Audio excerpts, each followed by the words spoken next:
မိုးတဲ့နေတဲ့ညတညမှာရုတ်တရက်ကောင်းကင်ဘော်ကနေမြေပြင်ပေါ်ကိုစာအုပ်တက်ကိုကျလာခဲ့ပါတယ်။ထိုစာအုပ်အပေါ်မှာတော့တည်ဆုံခြင်းမှတ်စုလိုယူသားထားတာကိုတွေ့မြင်ကြရပါတယ်။အဲဒီနောက်အဲ့ဒီစာအုပ်ပေါ်မှာတစုံတစ်ယောက်စာရေးနေတာကိုတွေ့ကြရပြီးတက်ဖက်မှာတော့ယူစုကဲဆိုတဲ့လူတစ်ယောက်ကိုရဲတွေလိုက်နေကြပါတယ်။ရဲတွေလက်ထက်ကလွတ်မြောက်ပြည့်နေတဲ့ထိုလူကအပြစ်မရှိတဲ့ကောင်မလေးတစ်ယောက်ကိုတစားကန်အနေနဲ့သုံးပြီးတနက်နဲ့ပြစ်မယ်လို့ပြောနေခဲ့ပါတယ်။ထိုအချိန်ယူစုကဲဟာသူ့ရင်ဘတ်ထဲကပြစ်ထန်တဲ့နာကျင်မှုကိုခန်းစားရပြီးတော့လဲကျသွားခဲ့ပါတယ်။အဲဒီနောက်တစ်ဖက်မှာတော့တင်မြင့်မတ်စုစာအုပ်ပေါ်မှာနောက်ထပ်စာတစ်ကြောင်းရေးနေတာကိုတွေ့ကြရပါတယ်။တစ်ချိန်တည်းမှာပဲနိုင်ငံခြားရေးဝန်ကြီးလက်ထောက်ဒရိုက်တာကဆုရဆိုသူဟာသူ့ကိုမီဒီယာတွေအင်တာဗျူးမှာကိုစိတ်မပါလက်မပါနဲ့ရုံးခန်းတွေကထွက်လာခဲ့ပါတယ်။မီဒီယာတွေကသူ့ကိုအမျိုးမျိုးသောမေးခွန်းတွေမေးနေချိန်မှာယူစုကဲတုံးကလိုပဲရုတ်တရက်လဲကျပြီးဆုံးပါသွားခဲ့ပါတယ်။ဒီလိုပုံစံတူတည်ဆုံမှုတွေကလည်းများပြားစွာဖြစ်ပေါ်နေခဲ့ပါတယ်။ပို့ပြီးတော့ထူးဆန်းတာကတည်ဆုံသူများဟာရာဇဝတ်သားများဖြစ်နေကြပြီးစစ်စစ်ချက်အရာနှလုံးသွေးကြောပိတ်ဆို့မှုကြောင့်ဆိုတဲ့အချက်ကတူညီနေခဲ့ကြပါတယ်။အဲဒါကြောင့်မီဒီယာတွေနဲ့သတင်းတောက်တွေအတွက်စိတ်ဝင်စားစရာဖြစ်လာခဲ့ပါတယ်။ဒီလိုထူးဆန်းစွာတည်ဆုံမှုရဲ့နောက်ကွယ်မှာကျန်းမာရေးဝန်ကြီးတွေကတော့အမည်မသိယောဂဘိုးတစ်ခုပြတ်နေတယ်လို့ကြေညာသွားခဲ့ပါတယ်။တချို့သောဘာသာရေးဖွဲ့စည်းတွေကလည်းဒါတွေအားလုံးဟာနတ်ဖျားကအပြစ်ရှိသူတွေကိုအပြစ်ဒဏ်နဲ့အတူငရဲကိုပို့လိုက်တာလို့ယူဆခဲ့ကြပါတယ်။တချို့လူတွေကတော့ဒီအဖြစ်အပျက်တွေရဲ့နောက်ကမှာလူတစ်ယောက်ရှိရမယ်။ထိုလူနာမီကိုကီယာလို့ပေးပြီးဒုစရိုက်လောကရဲ့ကဲ့တင်ရှင်ဖြစ်သတ်မှတ်လာကြပါတယ်။အမိုက်တွေကအမိုက်ပုံနဲ့ထည့်ရတယ်လို့ရာဇဝတ်သားတွေကိုတခင်ကီယာလက်ထဲအပ်ရမယ်လို့ယုံကြည်လာခဲ့ကြပါတယ်။မြို့ရဲ့လူထုထက်တဲ့နေရာမှာပြသနေတဲ့ TV သတင်းစီစဉ်ကိုလူအများပြားကစိတ်ဝင်စားကြည့်နေခဲ့ကြပါတယ်။ဟိုရိုမီချီလို့ခေါ်တဲ့မြို့သားတယောက်ဟာငွေကြေးကုမ္ပဏီတစ်ခုကိုကြမ်းဖက်ဝင်ရောက်စီးနင်းနေတဲ့ဆိုတဲ့သတင်းကိုတင်ဆက်နေတာပါ။ထိုသတင်းကြေညာနေစဉ်လူအုပ်ကြီးထဲမှာသတင်းထဲမှာပါတဲ့အကြမ်းဖက်သူရဲ့နာမည်ကိုသူ့ရဲ့စာအုပ်ထဲမှာရေးနေတဲ့အမျိုးသားတယောက်ကိုတွေ့မြင်ကြရပါတယ်။အကြမ်းဖက်သူကဝန်ထမ်းတွေကိုချုပ်နှောင်ထားပြီးဝန်ထမ်း၃ယောက်ကိုတော့တပ်ပစ်လိုက်ပြီးလို့ဓာတ်ရိုက်ထုတ်လွှင့်သူကကြေညာနေခဲ့ပါတယ်။အဲ့ဒီလိုဓာတ်ရိုက်သတင်းတင်ဆက်နေစဉ်မှာပဲအကြမ်းဖက်သူကရုတ်တရက်တည်ဆုံသွားပြီလို့သတင်းကြေညာသူကပြောလာပါတယ်။ထို့အဖြစ်အပျက်ကိုလည်းကီယာကလှုပ်ဆောင်လိုက်တာပဲလို့လူတွေကပြောဆိုနေကြပါတယ်။စောနာကစာအုပ်ထဲမှာတည်ဆုံသူရဲ့နာမည်ကိုရေးနေသူကရာဂမီလိုက်လို့ခေါ်ပြီးဥပဒေကျောင်းသားတစ်ယောက်ဖြစ်ပါတယ်။ဒီဖြစ်စဉ်မဖြစ်ခင်လွန်ခဲ့တဲ့တလခန့်ကလိုက်ဟာဂျပန်ရဲဌာန website တစ်ခုကိုဝင်ရောက်ခဲ့ပြီးပြစ်မှုကျူးလွန်သူဝရမ်းပြေးတွေရဲ့အမှုတွေရုပ်သိမ်းထားတာကိုအံ့ဩစွာတွေ့လိုက်ရပါတယ်။အဲ့ဒီလိုဖုံးကွယ်ထားတဲ့အကြောင်းအရာတွေကိုမယုံနိုင်ခဲ့တာကြောင့်လူဆိုးတွေကျင်လည်တဲ့ဘားတစ်ခုကိုသွားပြီးကိုယ်တိုင်အတည်ပြုစစ်ဆေးခဲ့ပါတယ်။အမှန်တကယ်ပဲပြစ်မှုကျူးလွန်သူတွေကထောင်မကြပဲလွတ်မြောက်နေတာကိုသိရှိခဲ့ရပါတယ်။အဲဒါကြောင့်စိတ်ညစ်ညစ်နဲ့ထွက်လာခဲ့ပြီးစိတ်ဆိုးဆိုးနဲ့ဥပဒေစာအုပ်ကိုလွှင့်ပစ်လိုက်ပါတယ်။အဲဒီနောက်လမ်းမပေါ်ကျနေတဲ့စာအုပ်တော့ကိုတွေ့တာကြောင့်စာအုပ်ကိုကောက်ယူလာခဲ့ပြီးအိမ်ပြန်ရောက်လာခဲ့ပါတယ်။စာအုပ်အဖုံးပေါ်မှာတော့တည်ဆုံခြင်းမှတ်တမ်းလို့ရေးသားထားပါတယ်။စာအုပ်ရဲ့ပထမဆုံးစာမျက်နှာမှာတော့ဒီမတ်စုမှာရေးလိုက်တဲ့နာမည်ရဲ့ပိုင်ရှင်သိလိမ့်မယ်လို့ရေးထားတာကြောင့်လိုက်ဟာပြုံးနေခဲ့ပါတယ်။အဲဒီနောက် TV သတင်းမှာအထက်တန်းကျောင်းသူပြန်ပြေးဆွဲလူသက်မှုသတင်းကိုကြည့်ပြီးလိုက်ဟာကျူးလွန်သူရဲ့နာမည်ကိုစာအုပ်ထဲချရေးလိုက်ပါတယ်။နောက်တနေ့မှာတော့ညကသူစာအုပ်ထဲချရေးခဲ့တဲ့လူသက်သမားတည်ဆုံသွားတဲ့သတင်းတွေ့လိုက်ရတဲ့အတွက်အံ့ဩသွားခဲ့ရပါတယ်။လိုက်ကတော့ဒါကိုတိုက်ဆိုင်တာလို့ထင်နေပြီးနောက်ထပ်ရာဇဝတ်သားတွေနဲ့ဆန်းသက်ခြင်းနေပါတယ်။လက်တွေ့တည်ပြုနိုင်မှုအတွက်ဘာမှတွေးခဲ့တဲ့ရာဇဝတ်သားတယောက်ရဲ့နာမည်ကိုစာအုပ်ထဲချရေးလိုက်တဲ့အခါထိုလူဟာသူ့ရှေ့မှာတင်လဲကြတာကိုတွေ့လိုက်ရပါတယ်။ထိုစာအုပ်ထဲမှာရေးထားတဲ့အသုံးပြုနည်းများမှာလည်းတင်မင်းမတ်စုဟာရေးမဲ့လူရဲ့မျက်နှာကိုမသိဘူးဆိုရင်တက်ရောက်မှုရှိမှာမဟုတ်ပါဘူး။လိန်တူနာမည်တူရင်လည်းထိရောက်မှုမရှိပါဘူး။နာမည်ရေးပြီးစက္ကန့်40အတွင်းတရားချင်းအကြောင်းရင်းကိုရေးလိုက်ရင်အဲ့အတိုင်းသိမယ်။အကြောင်းရင်းကိုမရေးခဲ့ရင်တော့နှလုံးသွေးကြောပိတ်ပြီးသေချာမှာပါ။လိုက်တယောက်အိမ်ကိုပြန်လာတဲ့လမ်းမှာတင်မင်းနဲ့ဖျားနဲ့တွေ့ဆုံခဲ့ပါတယ်။တွေ့ချင်းမှာပဲလိုက်ကကြောက်နေပြီမဲ့ရုတ်တရက်ပေါ်လာသူကဒီစာအုပ်ပိုင်ရှင်ဖြစ်ကြောင်းနဲ့သူ့နာမည်ကို review လို့ခေါ်ကြောင်းပြောပါတယ်။ဒီမတ်စုကိုပြန်လာယူတာလားလို့လိုက်ကမိတော့မင်းလက်ထဲရောက်သွားကြတဲ့ကဒီစာအုပ်ကမင်းဟာဖြစ်သွားပြီလို့ review ကပြန်ပြောခဲ့ပါတယ်။ဒီစာအုပ်ကိုအသုံးပြုတာကြောင့်ဝိညာဉ်နှုတ်တာလိုမျိုးပြန်ပေးဆက်ရတာမျိုးတွေမရှိဘူးလို့ပြောပါတယ်။ဒီစာအုပ်ကိုမသုံးရှင်တော့ရင်တခြားတစ်ယောက်ကိုပေးလို့ရပြီးစာအုပ်ကိုအသုံးပြုခဲ့တဲ့မှတ်ဉာဏ်တွေကတော့ဖျက်ခံရမှာပါ။ဒီစာအုပ်ကိုထိမိတဲ့သူတွေသာ review ကိုပဲမြင်ရမှာဖြစ်တယ်လို့ review ကရှင်းပြပေးလိုက်ပါတယ်။3 လခန့်ကြာတဲ့အခါမှာတော့တည်ဆုံမှုနှုန်းပုံမြင့်တက်နေတာကြောင့်ရဲရာရှိတွေလှုပ်ရှုပ်နေခဲ့ကြပါတယ်။အဲ့ဒီနောက်မှာတော့ရဲရာရှိတွေဟာကဘာအနှံ့ကဖြည့်ရှင်းရခက်တဲ့အမှုတွေကိုဖြည့်ရှင်းပေးနေတယ်။အန်ဆိုတဲ့လူနဲ့ဆက်သွယ်ဖို့ဆုံးဖြတ်လိုက်ကြပါတယ်။အန်ဆိုတာဘယ်သူပဲဝါမှမသိပဲလက်တော့ကတဆင်အတန်းနဲ့ဆက်သွယ်နိုင်သူတစ်ယောက်ဖြစ်ပါတယ်။လိုက်ကတော့ review နဲ့အတူသူ့ခန်းထဲမှာရှိနေခဲ့ပြီးပန်းသီးစားတဲ့ review ကိုပန်းသီးကျွေးရင်းစကားပြောနေခဲ့ကြပါတယ်။ခဏနေတော့အရေးပေါ်ရုပ်သံထုတ်လွှင့်မှုစတော့မယ်ဆိုတဲ့ message တစ်စောင်ဝင်လာပြီး TV သတင်းဖွင့်ကြည့်ခဲ့ကြပါတယ်။ယခုတင်ဆက်မှုကတကဘာလုံးကိုထုတ်လွှင့်နေတာဖြစ်ပြီးတင်ဆက်သူနာမည်ကအန်လို့ခေါ်ကြောင်းပြောပါတယ်။ဓာတ်ရိုက်တင်ဆက်မှုကနေတစဉ်ကီယာကိုစိန်ခေါ်ခဲ့ပါတယ်။ခက်ထန်လွန်းတဲ့သူ့ရဲ့ပြောစကားတွေကိုနားထောင်ပြီးတဲ့နောက်မှာတော့လိုက်ဟာစာအုပ်ပေါ်မှာထိုလူရဲ့နာမည်အပြည့်စုံကိုဒေါသတကြီးနဲ့ချရေးလိုက်ပါတယ်။အလင်ဆိုတဲ့လူဟာဓာတ်ရိုက်တင်ဆက်နေရင်းနဲ့ပဲဆုံးပါသွားခဲ့ရပါတယ်။ ချက်ချင်းဆိုသလိုပဲ TV သတင်းမှာအန်လင်ဆိုတဲ့စလုံးပေါ်လာပြီးယခုမင်းတက်လိုက်တဲ့သူဟာအမှန်တကယ်အန်လင်မဟုတ်ပဲတည်တံချခံရတော့မယ့်လူတစ်ယောက်ပဲလို့ဆိုပါတယ်ဒီတိုက်ရိုက်တင်ဆက်မှုကိုတကဘာလုံးထုတ်လွှင့်တာပြောပေမဲ့အမှန်တကယ်တော့ဂျပန်ကွန်ဒိုတွေထဲမှာပဲထုတ်လွှင့်စေခဲ့တာပါဒီလိုနဲ့လိုက်နဲ့အန်လင်တို့ရဲ့ရှင်ပြိုင်မှုကြီးစတင်ခဲ့ကြပါတယ်အန်လင်ဟာတည်ဆုံမှုတွေရဲ့အကြောင်းကိုတွက်ချက်ကြည့်လိုက်ရမှာကီယာကကောလိပ်ကျောင်းသားတစ်ယောက်ဆိုတာကိုသိခဲ့ရပါတယ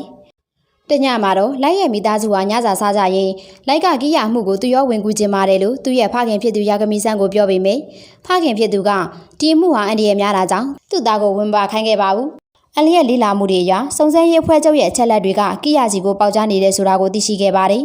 လိုက်ဟာယူနဲ့အတူပြင်သွားနေရင်သူ့နောက်ကိုလူတစ်ယောက်လိုက်နေခဲ့တာကိုသတိထားမိခဲ့ပါတယ်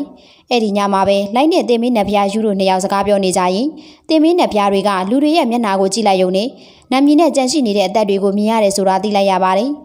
ထို့အခါလိုက်ကတင်မင်းနဖျားမျက်လုံးမျိုးကိုသူ့ပိုင်ဆိုင်ခြင်းကြောင့်ပြောတဲ့အခါအဲ့ဒီမျက်လုံးမျိုးကိုရခြင်းရင်မင်းရဲ့ကြန့်ရှိနေတဲ့တက်တန်းတစ်ဝက်ကိုပေးဆက်ရမယ်ပြောတာကြောင့်လိုက်လက်လျှော့လိုက်ရပါတယ်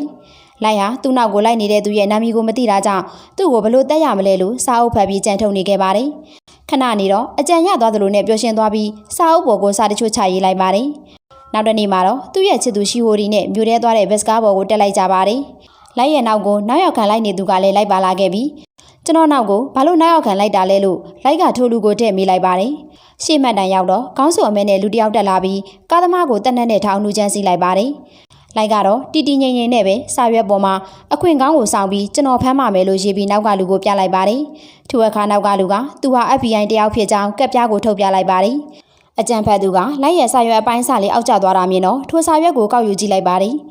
ထိုစာရွက်ကတည်ဆုံးချင်းစာအုပ်ကအပိုင်းစာဖြစ်နေတာကြောင့်ယူကိုမြင်ပြီးကြောက်လန့်သွားခဲ့ပါတယ်အကြံဖတ်သမားကအထိတ်တလန့်ဖြစ်ပြီးတနက်နဲ့ပြစ်ပြီးမယ်ထိရောက်မှုမရှိခဲ့ပါဘူး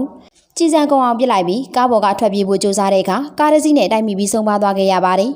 အမှန်တကယ်တော့ဒီစီစဉ်တွေကလိုက်ကြိုတင်စီစဉ်ထားတာတွေပဲဖြစ်ပါတယ်လိုက်ကသူ့ရဲ့နောက်လိုက်သူရဲ့နာမည်ကိုသိသွားပေမဲ့သူ့ကိုတတ်လိုက်ရင် FBI အဖွဲ့အစည်းကရိပ်မိသွားမှာဆိုတာကြောင့်အဖွဲ့အစည်းတစ်ခုလုံးကိုတက်ပြစ်ရမယ်လို့တွေးနေခဲ့ပါတယ်သူ့ရဲ့အကြံစီကိုနောက်မှရှိနေတဲ့ယူကတောင်အံ့ဩနေခဲ့ရပါတယ်တရက်မှာတော့ FBI စုံတော်ရေးဟာယထာတစည်းပေါ်တက်သွားပြီးစာအုပ်ဖိုင်တစ်ခုတည်းကစကားပြောစက်နဲ့စာတချို့ရေးထားတာကိုတွေ့ရပါတယ်ထိုစာထဲကအတိုင်းစကားပြောဆက်ကိုတက်လိုက်ပြီးလိုက်ခိုင်းတဲ့အတိုင်းရေးကလိုက်လုပ်ခဲ့ပါတယ်။ကီယာအမှုကိုလိုက်နေတဲ့ FBI တွေရဲ့နာမည်တွေကိုစာရွက်မှာချရေးခိုင်းတာကြောင့်ရေးလဲသူ့ဖွဲ့ကလူတွေရဲ့နာမည်ကိုသတ်မှတ်ထားတဲ့အကွက်တွေထဲမှာထည့်ရေးပေးလိုက်ပါတယ်။အမှန်တကယ်တော့တင်မင်းမတ်စုရဲ့ပိုင်ရှင်မဟုတ်ရင်တောင်မျက်နှာနဲ့နာမည်တွဲတည်တဲ့သူတစ်ယောက်ကနာမည်ကိုရေးလိုက်ရင်ပိုင်ရှင်ကိုယ်တိုင်ရေးတဲ့အတိုင်းတက်ရောက်မှုရှိပါတယ်။ရေးလဲထိုစာရွက်ဖိုင်ကိုငကိုနေရပြန်ထားခဲ့ပြီးယထာဘူတာတစ်ခုမှဆင်းလိုက်ပါတယ်။အောက်ကိုဆင်းပြီးမကြခင်မှာပဲရုတ်တရက်လဲကျပြီးတေဆုံးသွားခဲ့ပါတယ်။ထိုဖြစ်ပျက်ကိုသူ့နောက်လိုက်လာတဲ့ရေးရဲ့ချစ်သူနာအိုမီကတွေ့သွားခဲ့ပါတယ်။အကြံစီကလိုက်ရဲ့အကြံစီဖြစ်ပြီးစာရွက်မှာကြိုတင်ရေးထားပြီးနာမည်နေရာတွေကိုခြံထားပြီးကြံစီခဲ့တာပါ။အဲဒါကြောင့်ကီယာနဲ့ပတ်သက်ပြီးလှုပ်ဝက်ထောက်လန်းနေတဲ့ FBI စုံတောက်တွေအကုန်တေဆုံးသွားခဲ့ကြပါတယ်။ကီယာကရာဇဝတ်သားမဟုတ်လဲတတ်နေပြီဖြစ်တာကြောင့်စုံစမ်းရေးအဖွဲ့ကနေနှုတ်ထွက်ခြင်းသူတွေနှုတ်ထွက်လို့ရတယ်လို့ရဲမှုယာကမီဆန်ကပြောလိုက်ပါတယ်။လူအလုံးအခန်းထဲကထွက်သွားကြပြီးတော့အရာရှိ6ယောက်သားကြံနေခဲ့ပါတယ်။ကြံခဲ့တဲ့အရာရှိ6ယောက်ကအန်နဲ့တွေ့ခွင့်ရဖို့အတွက်အန်လီရဲ့ကိုယ်စားလှယ်ဝါတာယီကိုတောင်းဆိုလိုက်ပါတယ်။ကိုယ်စားလှယ်ဝါတာယီကအန်နဲ့တွေ့ခွင့်ပေးခဲ့ပြီးရဲမှုယာကမီနဲ့အန်တို့အလုပ်စတင်ခဲ့ကြပါတယ်။တစ်ဖက်မှာတော့ရေးရဲ့ချစ်သူနာအိုမီဟာရေးတည်ဆုံးမှုနဲ့ပတ်သက်ပြီးစုံစမ်းရေးစတင်နေခဲ့ပါတယ်။အန်ကတော့လူငယ်လေးတယောက်လုံးမုတ်ထိုင်စားရင် FBI တွေရဲ့တည်ဆုံးမှု CCTV မှတ်တမ်းကိုပြန်ကြည့်နေခဲ့ပါတယ်။ရေးတည်ဆုံးတဲ့နေရာကိုရောက်လာတဲ့နာအိုမီကအရင်တုန်းကသူ့စီမှာလှုပ်လှုပ်ခဲ့မှုတဲ့သူ့တပည့်ဖြစ်ကြောင်းသိလိုက်ရပါတယ်။အန်လင်ကဖြစ်နိုင်ခြေရှိတဲ့တရားခံဓာတ်ပုံတွေကိုရဲမှုယာကမီဆန်ကိုပြလိုက်တဲ့အခါအားလုံးကသူ့ရဲ့မိသားစုဝင်တွေဖြစ်နေခဲ့ပါတယ်။အဲဒါကြောင့်အန်လင်ရဲ့အစီအစဉ်အရရဲမှုယာကမီရဲ့နေအိမ်တစ်ခုလုံးကို CCTV နဲ့အတန်ဖတ်ဆက်တွေလှုပ်ဝက်စာတွက်ထားဖို့ဖြစ်လာခဲ့ပါတယ်။နာအိုမီကတော့လိုက်ရဲ့ရီးစားစီကိုပါစုံစမ်းနေခဲ့ပြီးလိုက်ကတော့ရှေ့ပတ်တွေထိပါကြိုပြီးသေးမဲ့အချိန်စရာကိုကြိုပြီးရေးဆွဲနေခဲ့တာပါ။နာအိုမီကရှီယိုဒီကတစ်စက်လိုက်နဲ့တွေ့ဆုံခဲ့ပြီးရင်းနဲ့တွေ့ခဲ့တာတွေကိုစစ်ဆေးမိနေခဲ့ပါတယ်။တရက်မှာတော့လိုက်အိမ်ပြန်လာတဲ့အချိန်မှာခဲချောင်းလေးကြိုးကြနေတာကိုတွေ့လိုက်ရပါတယ်။တကယ်တော့လိုက်ဟာအပြင်သွားတဲ့အချိန်တိုင်းမှာသူ့ရဲ့အခန်းတကားပတ်တာမှာခဲချောင်းလေးတစ်ခုကိုစိုက်ထားခဲ့တာပါ။အဲဒါကြောင့်တယောက်ယောက်ကသူ့အိမ်ထဲကိုခိုးဝင်ခဲ့မှန်းသိသွားခဲ့ပါတယ်။သူကသူ့အခန်းတစ်ခုလုံးကို CCTV တွေတက်ထားတာကိုသိခဲ့ပြီးတော့ပုံမှန်လိုပဲနေခဲ့ပါတယ်။ပုံမှန်မဟုတ်တဲ့ကိစ္စတွေမလုံးမရအောင်သတိထားနေခဲ့ပြီးတော့စာကိုပဲအာယုံဆိုင်လှုပ်ဆောင်နေခဲ့တာပါ။အန်နဲ့သူ့ရဲ့ဖခင်ယာကမီဆန်တို့အနေနဲ့ကင်မရာကနေသူ့ကို9ရက်ပတ်လုံးစောင့်ကြည့်နေကြပေမဲ့နည်းနည်းလေးတောင်မှအပြစ်ရှာမရခဲ့ပါဘူး။ဒါပေမဲ့သူတို့စောင့်ကြည့်နေစဉ်အတွင်းမှာပဲ TV မှာမတော်တဆတည်ဆုံးသွားတဲ့သတင်းတစ်ခုအကြောင်းကြေညာခဲ့ပါတယ်။ လိုက်ကတစ်ချိန်လုံးစားလုံးနေတာဖြစ်တဲ့အတွက်ရဲတွေကလိုက်လက်ချက်လို့သက်သေမပြနိုင်ခဲ့ပါဘူး။ဒါပေမဲ့လေဘယ်သူမှမသိတဲ့အချက်ကတော့အာလူကျော်အထုပ်ထဲမှာဖုံးထည့်စောင့်ကြည့်ရင်နာမည်ကိုချရေးခဲ့တာဖြစ်ပါတယ်။အဲ့ဒီလိုနဲ့ရဲမှုရဲ့မိသားစုဝင်တွေကိုတန်တရားရှင်းသွားပြီးတက်ထားတဲ့လှုပ်ဝက်ကင်မရာတွေကိုပြန်ရုပ်သိမ်းခဲ့ရပါတယ်။တရက်မှာတော့ရှီအိုဒီကလိုက်စီကိုဖုံးဆက်ပြီးပြတိုက်ကိုလာခဲ့ဖို့ချိန်ဆလိုက်ပါတယ်။ဒါပေမဲ့ရှီအိုဒီရဲ့ပြောစကားတွေကပုံမှန်မဟုတ်တာကိုတော့လိုက်တတိထားမိခဲ့ပါတယ်။တကယ်လဲရှီအိုဒီကိုရေးရဲ့ရီစားကတနက်နဲ့ထောက်ပြီးစေခိုင်းခဲ့တာပါ။တကယ်တော့ရေးရဲ့ရီစားနာအိုမီက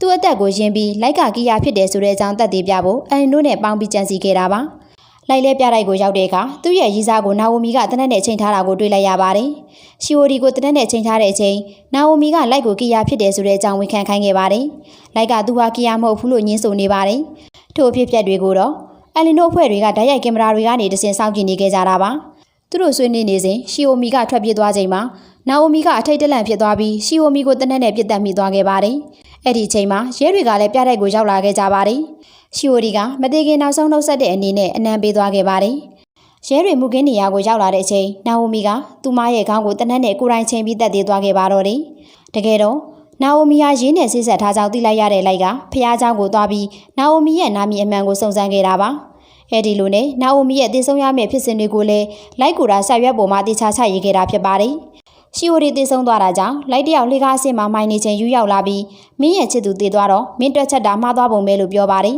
။မမားပဲရှီအိုဒီကိုလည်းတေအောင်သူစီစဉ်ခဲ့တာလို့ဆိုပါတယ်။ထို့အခါတင်မင်းနတ်ပြားအံ့ဩသွားပြီးမင်းကငါထက်တောင်တင်မင်းနတ်ပြားဆန်တယ်လို့ဆိုလိုက်ပါတယ်။ခဏနေတော့သူ့ဖခင်ရောက်လာတဲ့အခါလိုက်ကအဖေရဲ့စုံစမ်းရေးအဖွဲ့တွေကိုသူ့ကိုထည့်ပေးဖို့တောင်းဆိုလိုက်ပါတယ်။ထို့အချိန်ကြိုးစိုးပါတယ်ဆိုတဲ့အတန်းနဲ့အတူအန်လင်ရောက်လာခဲ့ပါတယ်။အန်လင်ကကီယာကိုငါတို့တူတူဖမ်းရအောင်လို့ပြောပြီးအာလူကျော်တို့ကိုနှိုက်ပြီးစားပြနေခဲ့ပါတယ်။သူတို့နှစ်ယောက်တယောက်ကိုတယောက်စိုက်ကြည့်နေရင်ဇလန်းလေးကပြီးဆုံးသွားခဲ့ပါတယ်။ဒီဇက်ကားလေးကအပိုင်းတစ်ပဲရှိပါသေးတယ်ရှင်။အပိုင်းနဲ့ဇက်သိမ်းပိုင်းကိုဆက်ကြည့်ခြင်းသူများအပိုင်းနဲ့လို့မှတ်ပေးသွားကြပါအောင်ရှင်။